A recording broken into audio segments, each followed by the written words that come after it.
very troubling sentiment throughout all the papers today, of any political persuasion, that we're at a very important moment in this pandemic where it looks like we're at the start of potentially a second wave of this. The numbers are pretty grim now all over Europe. What do you make of this? Because there is, as I said earlier, a lot of high-profile people now, for whatever reason, determined to kind of put their head in the sand and pretend this is not happening, and that the best thing to do is to ignore it and get on with life, which, personally, I find extremely reckless. Well, the terrible problem governments have over this is illustrated on the front page of the Mail today. I'm not being party-bree here. The Mail has done an investigation which shows in April and May the number of admissions for cancer treatment were down 36 and 37%. We've got a piece in the paper today from an eminent scientist saying the treatment for coronavirus is proving worse than the virus. But see, Andrew, but let me just jump in. That's a separate issue, which I think I completely agree with you, by the way, about that. Yeah, but it's not a separate issue. Well, it is in this sense. No, it isn't. No, it isn't, because the government is trying to balance the interests of the economy as well with the fact that the number of deaths now that are being caused, which are related to coronavirus but are almost unseen, it's a huge issue. Okay, but more people are going to die because they've not had NHS treatment for cancer and other issues than from the virus. Well, we don't. OK, I would say this to that. We don't know that. It is very troubling that in our attempt to save the NHS, many people have either been deterred from going to hospital or seeing their doctor to get this. And I think we all agree with that. But specifically, I'm interested about coronavirus, which hasn't gone away. It hasn't infected the vast majority of people yet. It's just as virulent as it always was. We've just managed to contain it through lockdown. And now, as we're getting to the stage now with the schools going back, the universities going back, many more people gathering in large numbers, we're beginning to see case numbers spiking quite alarmingly, and more alarmingly in other countries in Europe where they're 3 or 4 weeks behind us.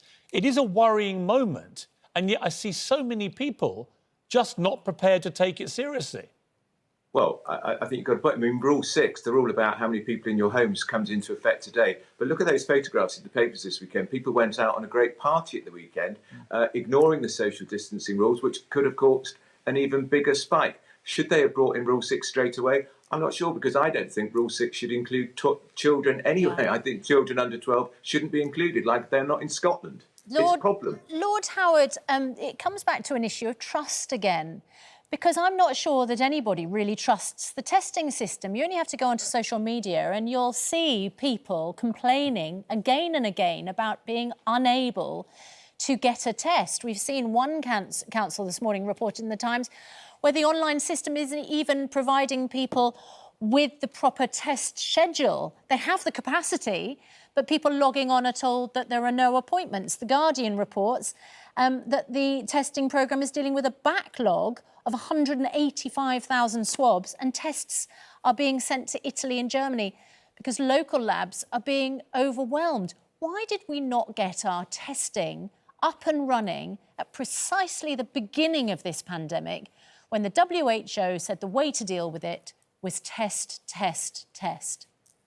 Well, look, there were differences of view amongst the scientists and the medical experts at that time.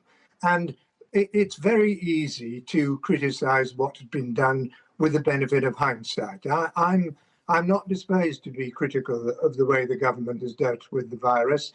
It's been the most enormous, unprecedented challenge, a completely new virus, very difficult to deal with. We're making great progress in testing. Of course, it's not perfect, and of course, it's frustrating for people when things go wrong, as you've described. But I think now we are making progress, and we've got to do more, and the government is doing more. So I think this has been a terrible challenge for any government to face, and very, very difficult to deal with. But Kevin Maguire, here's the problem. Policing Minister Kit Malthouse tells Times Radio this morning that if she sees her neighbours, this is the female presenter on Times Radio, if she sees her neighbours having a party of 8 people, she should call the police. Now, here's where I have a problem with this. That's fine. You know, encourage everyone to become a busybody, calling the police and whatever. I know what the reaction will be when the police arrive. Well, it was all right for Dominic Cummings. It was all right for the chief data modeller. Neil And I was Ferguson. only breaking the law in a limited and Neil specific Ferguson, way. it's all right for the Justice Secretary and the Prime Minister who want to only break the law in a limited way. I mean, you can see the reaction from young people who will be like, no thanks, not taking lectures on the law from you lot of lawbreakers. No, and this is a problem. This is where trust is broken down. And I think the pivotal moment, the terrible moment, was the privilege-free pass for Dominic Cummings. He should have been dismissed by the Prime Minister to reinforce the law. And so the Prime Minister now deciding he wants to break the law elsewhere. The police will be dreading this, all these calls. There's 8 people, there's 7 people, there's 9 people next door. They will be absolutely dreading because, of course, each response will take time. You're going to have to go in, you're going to have to speak to people, find out whose house it is, ask people to leave. Do they really want to be dragging people into court? I suspect they'll just try and disperse them. But it's going to be almost impossible to police, and that's been the case with the restrictions all the way along. It relies on the public doing it because the public believe it's the right thing to do. And now too many people think it's not. But this virus hasn't gone away. We've all got to take some responsibility for our own actions. We've all got to wash our hands, wear your mask where it's required, and keep a distance. Yeah. That's what you have to do. Lord Howard, are you comfortable about what many people would see as quite a severe intrusion into people's personal lives, calling the police on what's happening within your own 4 walls? Would you do it? Well, look, of course I'm not comfortable about it. We'd all prefer it not to be necessary. But we do face this terrible threat, and it's a question of saving lives. And saving lives is the most important objective. And in order to save lives in the face of this completely unprecedented threat, the government has to do things which in normal times we would find quite unacceptable. And would you call the police if you saw 8 people arriving at your next door neighbour? Would you encourage people to do that? Well, I'd first of all have a word with my next door neighbour and hope that I might be able to persuade them to behave in a more sensible way. But if you couldn't persuade them and they carried on doing it, would you call the police? Would you be that citizen?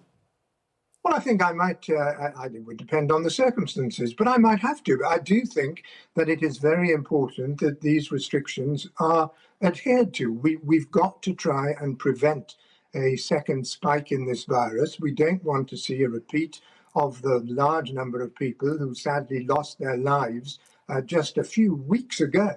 And so we have to do things which normally we would find completely unacceptable.